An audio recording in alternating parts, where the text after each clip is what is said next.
ગળદના બે situ C વાળા મને ઉપાડી લઈ જાય એટલે એના માટે જોરદાર તાળી પાડો।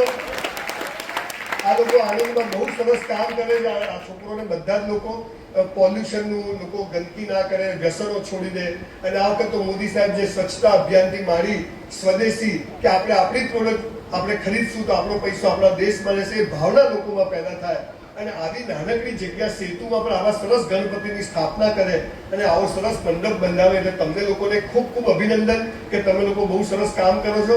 પણ 2 કલાક તમારી જોડે એકવાર સ્પેશિયલ વાત કરવા માટે આવી સ્પેશિયલ આજે વધારે સમય નથી લેતો કે મારે આજે અમદાવાદ પહોંચવું છે, કાલે સવારે વહેલા મારે કશે જવું છે। ગઈકાલે હળવદ હતો, બહુ ટ્રાવેલિંગ કરું છું, પછી 2 દિવસ સુરત છું, પણ આ ભાઈ મને વચ્ચેથી ઉઠાવી લઈ આવે કે ચલો।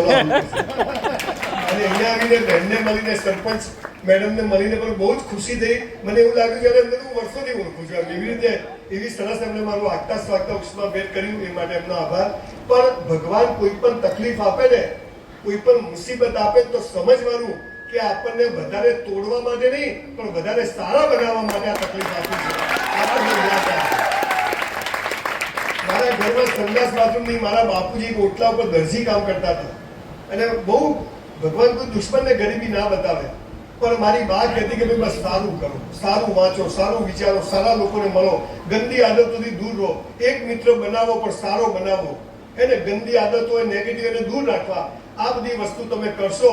જો મનુષ્ય યોની છે ને કર્મ યોની છે, બાકી બધી ભોગ યોની છે। એટલે મનુષ્ય કર્મ કરી શકે હે ને।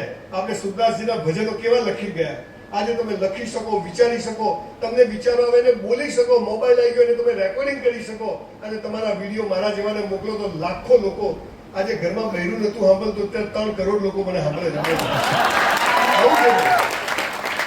એટલે ભગવાન ક્યારે તમારો હાથ પકડી લેશે તમને ખબર નથી। એટલે જરાય નિરાશ થશો નહીં કે અમને ભગવાને કોઈને કહેવું નહીં કે જો ભગવાન અરે કે જે કર્યું કે ભોગવી લેવું છે, પણ કોઈની આગળ ઝૂકવું નથી ભગવાન સિવાય, કોઈની આગળ ઝૂકવા નથી